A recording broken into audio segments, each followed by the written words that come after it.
Hey homeschoolers, I'm Melissa Webb, former full-time classroom teacher and homeschool mom turned full-time business CEO. I am determined and dedicated to helping you in this journey that you're on. So if you are looking for a place to be encouraged and inspired, you have found the perfect podcast. Homeschooling is a work of heart is truly the perfect place to start. So welcome. Let's jump in. Hello, friend. Wow, there is so much going on in the world right now. I had another idea for this week's podcast, and I changed things up because of Hurricane Helene. My heart is just really heavy and goes out for all of those who are affected by this terrible storm. And at the time of this recording, the death toll has risen to at least 200 people, young and old and everything in between. There are some really tragic stories. There's some heroic stories too. But you can see its damage across, I think, 6 different states. Let's see, there's Florida, there's Georgia, there's South Carolina, North Carolina, especially North Carolina, Tennessee, Virginia. And I think it was the Asheville area that was hit the hardest in North Carolina. The news has shown these terrible floods, these landslides, people stuck on their roofs, and then not seeing them. Power is out. People are isolated. People are scared. Search and rescue efforts are ongoing, and I'm afraid to say that that death toll will only likely rise. It is terrible. And my heart goes out to everyone who is affected. Or maybe you don't live in any of those states, but you know someone who does. And I just want you to know that my prayers are with you and with all of those. In addition, this week also brought us news of the missile attacks in the Middle East. It's scary stuff. It's scary times. We just experienced the fire evacuations in our area. Everybody's back home. Everybody's good and fine. But there's a lot going on in the world. And as much as we might like to put our kids in bubble wrap and keep them from knowing any of the scary things that happen in the world, it's not realistic. I mean, for a time, we can do that up to a certain age. But eventually, they start to realize the world outside of their safe home can be scary at times. And I feel that as parents, we need to keep an extra careful eye on our kiddos during times such as these. So whether you have younger children, tweens, teens, young adults even, I think it's really important that we intentionally choose to show up as the adults and parents that our children need. So I have a few ideas that I want to share with you on how I recommend doing that. And this all comes from being a teacher for decades. These were things we were trained in with child psychology and working with natural disasters, also just as a parent, as a person. And I'm hoping that all of these sound very familiar to you, of course, but that I may be able to offer something new or bring something to the forefront of your mind that you say, oh, that is a great idea. And I think we should do that. Even if just one thing comes out of today's podcast, I'm going to even end with some breathing techniques. I'm really big on breathing techniques and teaching children how to do that because it really can calm the nervous system. We'll get into that at the end. So let's jump in. I wrote down 5 things that I recommend parents do during times of crisis or just at any time where you want to calm your child. Maybe it's not a world issue. It could be they have anxiety for an upcoming test or maybe a performance that they're doing. At any time when you need to help your child learn calming techniques, these 5 things absolutely work. They can help. So let's jump into them. All right, number 1, I believe that you should always have open conversations with your children, allowing them to express any fears or concerns they have without minimizing them. So it could be a test is coming up and they're nervous. To say, oh, stop, it's not a big deal, would be an example of minimizing them. For a child who says, Mom, did you hear that they're sending bombs from Iran to Israel? To say, that's so far away, it doesn't affect us. That's minimizing their fears and isn't actually helping them. You may think, oh, I'm just letting them know there's nothing to worry about here, but it is worrying them. Therefore, it's justified. And we can reassure them simply that, hey, feeling scared is very normal, honey. It's one of our emotions. We were not born with just one emotion. We're not meant to be happy all the time. If we were, that would be the only emotion we have. We have a plethora of emotions. That's our purpose. We're supposed to have feelings. Sometimes we feel sad. Sometimes we feel scared. Sometimes we feel worried. And this is normal. And I'm really happy you're talking to me about it, because throughout your life, those feelings will come up, and it's always good to talk about that. We may be able to keep some of the scary things out of their lives, but eventually they are going to hear things or have feelings, and you want to get into the habit of listening. And I will tell you as we kind of move into the second thing. So number 1 is really to let your kids express their fears and just listen. Just be a listener. I remember one time my husband and I, we were going through counseling. I'm a big believer in counseling. We've been through marriage counseling several times. Somebody told me, I'm going to kind of bird walk here, but somebody had told me before I even married Greg that it's so sad to see people go into marriage counseling when they're just existing on one little string of love that's tying them together. You need to go to marriage counseling before you really, really need marriage counseling. If it's at the point where the switch has flipped, where you've all but given up and you're like, well, we'll try counseling, but I don't think it's going to work, that is really late in the game. It's so much better to seek counseling, family counseling. I believe we need coaches or counselors or therapists, whatever works for your family. We need them much like somebody might have a fitness coach, but this is for our brain. Anyway, one time when Greg and I were seeing a marriage counselor and just talking about family things, I remember the counselor saying, don't tell your kids more than they're asking to know. I thought was really good advice. When you listen to your kids, don't just vomit all over them and tell them all kinds of things that they really don't need to know, especially if you are struggling in a marriage or there's some terrible dynamic happening, within the family. They don't need to know all the dirt. They don't need to know all the garbage. They'll ask what they're needing to know. So just listen. And that goes into number 2, which is to keep your explanations simple.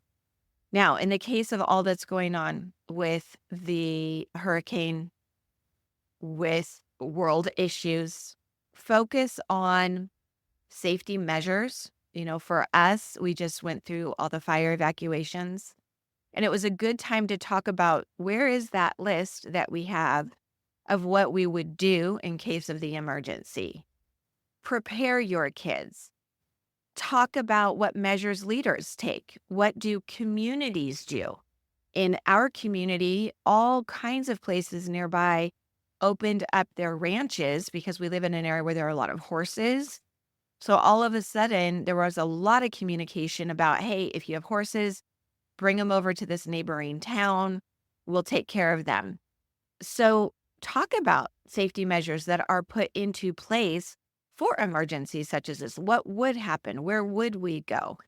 If that is something that they want to know, what would we do? So again, keep your explanation simple. Just answer what they're asking. And for a lot of kids, they have the most tender hearts and they say things like, but how can I help? That's one of their questions. How can I help these people in Asheville, North Carolina? Hey, go online. Go check out the Red Cross. Go see, maybe locally, are people putting together boxes of hygiene or backpacks of things that people need? And maybe you can start something with your own homeschool group that shows that as a community, we can help other people. That might give your child just a real feeling of security that people help people. All right. And that leads into number 3. To calm your kids, always assure them that they are safe. In their home, they're safe, that they will be protected in case of an emergency, even in the case of a test-taking situation. Sweetheart, even if you don't do well on the test, we love you. It doesn't matter. The test score is just a number, and every test you take is a different number, and we're not worried, and we don't want you to think that anything bad will come of that. Assurance is key. Our kids need to hear that we're here for them, that we're going to protect them, we're going to love them. They're not going to be alone. Number 4, you do want to maintain a regular routine, even when life is chaotic. Whatever that means for you, whatever situation you go through, children always feel the most secure with predictable schedules. When things feel normal, they feel normal. So you want to say, hey, it's the fall. This is normally when we add some fun things to our calendar. We're still going to do that. And by the way, you can see last week's episode. Go take a listen. Episode 57, I went over the top 10 family fun fall ideas. So there are a bunch of fall ideas. So if it's fall time, you'll love that episode. I've gotten so much positive feedback on that one. I'm so glad you loved it. So keep life going forward. Keep things normal. If you normally at this time go apple picking, go apple picking. They need to feel that sense of comfort and security knowing life is still normal. Okay. And the last thing I want to mention, and I am going to go into 3 specific examples, but a great calming technique is deep breathing.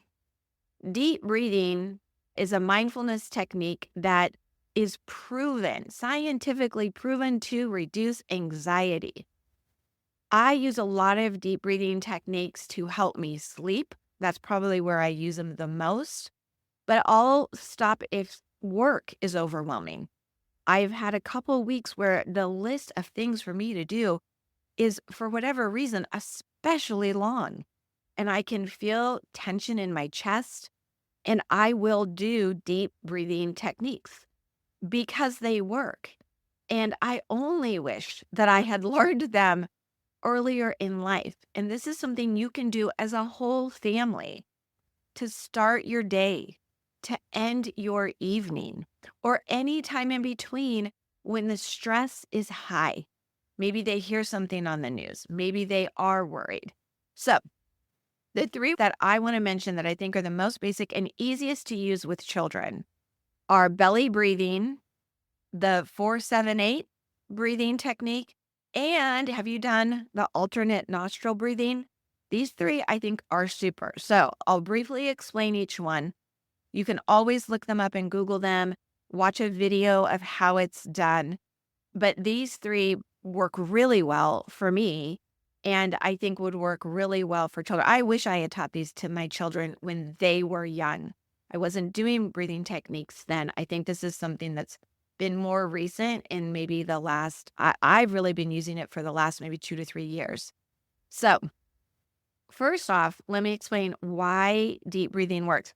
The belly breathing specifically will help a person, in this case a child, focus on their breath while they engage their diaphragm. So we can breathe from 2 different methods of breathing, right? You can breathe from your lungs.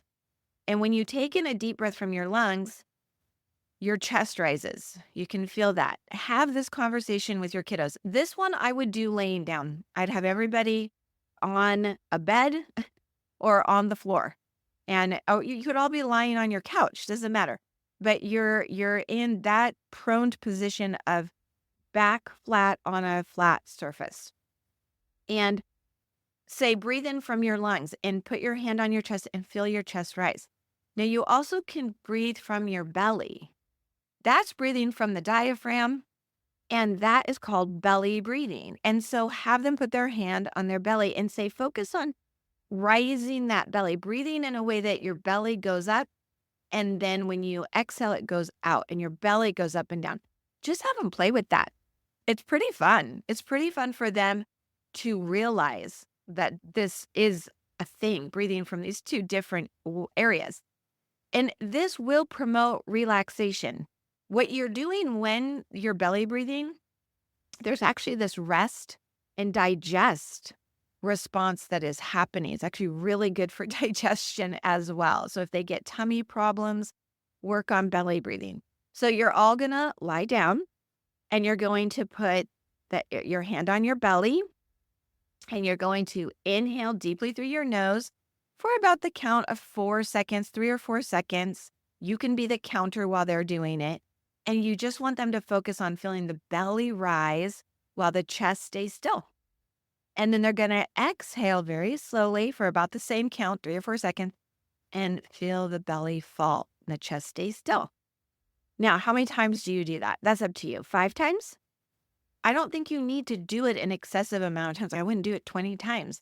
I would probably do it 3, 4, or 5 times with any of these, 3, 4, or 5 times. And just that little bit of time will really make a difference. All right, the second great breathing technique, which this one works great. You could do it lying down. I would probably say that I do this one mostly just sitting in my chair at work. And it's the 4-7-8 count. There are so many different ones. Again, do some of your own research if this is new to you. There's box breathing. There's so many great options of breathing. I like the 4-7-8. I feel that it really calms my mind and it calms my body. And I think for children, they release the anxiety or the stress because this one absolutely slows down the heart rate and the focus goes off whatever the stressor is. The focus instead is on the breathing and the counting that takes the mind away from the worry, and we're just focusing on breath and count. Okay, so I sit for this one, and I inhale quietly through my nose for a count of 4. And I just breathe in very quietly, count to 4. I then hold that breath. I always think of it as the top. So like it goes in, it's like at this top moment, and I count for 7 in my head. And then I slowly exhale. And when I do, I make a noise. It's like a whooshing kind of a sound for 8. So it's just that. It's inhale for 4. You can do it with me. We'll do it right now. Hold for 7. Exhale for 8. And again, I would repeat that at least 3 times, 4 times, maybe 5, until you're watching them, especially if they're super duper stressed. A lot of kids have anxiety these days. We need to teach them how to self-regulate. And breathing is a great way of doing that. So watch them. Point out what you're seeing. Like, oh, your shoulders just dropped. Wow, your face looks more relaxed, right? Show them, talk to them through it. The final one that I'll share with you is the alternate nostril breathing technique. And this one is especially good for balancing the nervous system. It is harmonizing the left hemisphere of the brain and the right hemisphere of the brain. And it has been proven to help children feel more grounded and more focused. So this is a good one that they can do before a test. Just tell them, hey, do your alternate nose breathing. And again, it's something they can self-regulate with. And they might be like, well, I don't want somebody to watch me. Do it. So again, if there's somewhere where it's public, you could always say, "I'm gonna go use the restroom real quick," and they can just go into a stall, into a quiet place, and they can do this. But it's this simple. This is also one I would do with sitting. So you put your right thumb and close your right nostril with your right thumb. You're only going to use your right hand. Okay, you only need your right hand for this. So right thumb closes the right nostril. I already sound a little nasally. And then you're going to inhale deeply and slowly so that air only goes into that left nostril. Again, how long do you count? 3 or 4, I would. I would just do like that. Now, I'm going to hold it only as long as it takes me with my right hand to use my I use my ring finger. That's just comfortable for me. You could use your pointer finger, it doesn't matter. But I'm going to now close my left nostril with my finger and release my thumb off the right nostril. And I'm going to let the air out on the right side. Does this make sense? So let me just walk you through it one more time. We're going to close our right nostril. I sound nasally. Inhale just on the left side. Close the left nostril with my right ring finger or maybe your pointer finger. And now let the air out on the right. When I'm in this position, I'm still going to keep the left side closed and I'm going to inhale through the right, close it with my thumb, let it out on the left. Inhale on the left, release on the right. Do you get it? It feels so funny to walk you through this in an audible fashion, but I'm hoping you get it.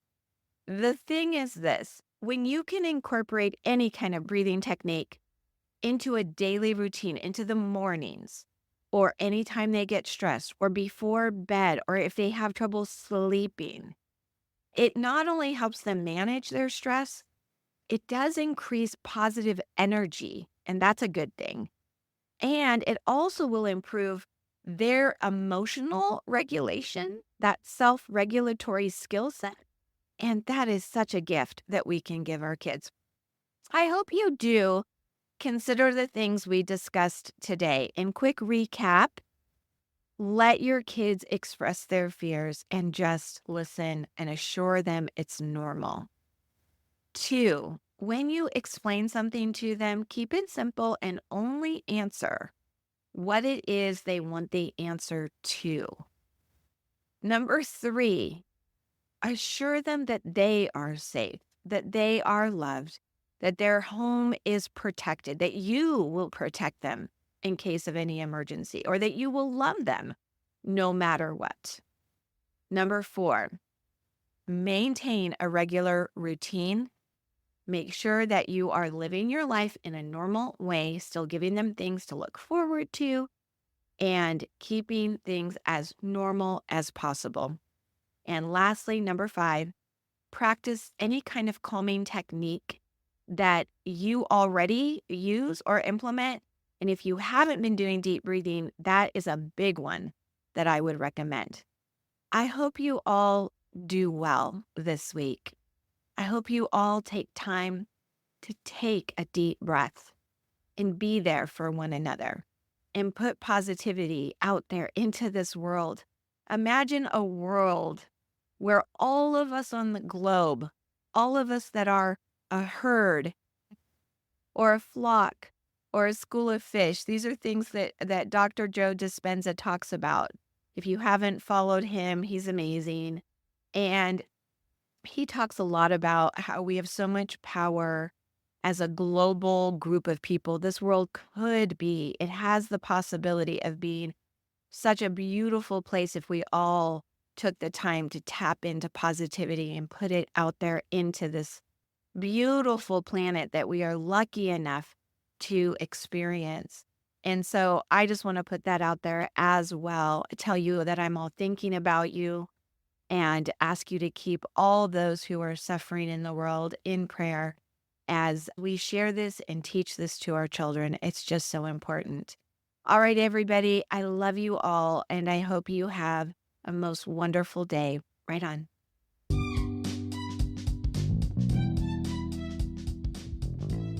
Well, thanks so much for tuning in and listening this week.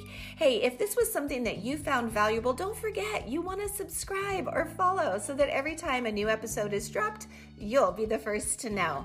And hey, before you go, if you are looking to get some of this academic writing under your belt and outsourced so that it's one less thing, freeing you up to enjoy more time with your family, hey, you're going to want to head over to writeonweb.com to see what kinds of resources and materials I have available for you. I will look forward to seeing you there, and I will look forward to seeing you here in our next episode. Right on.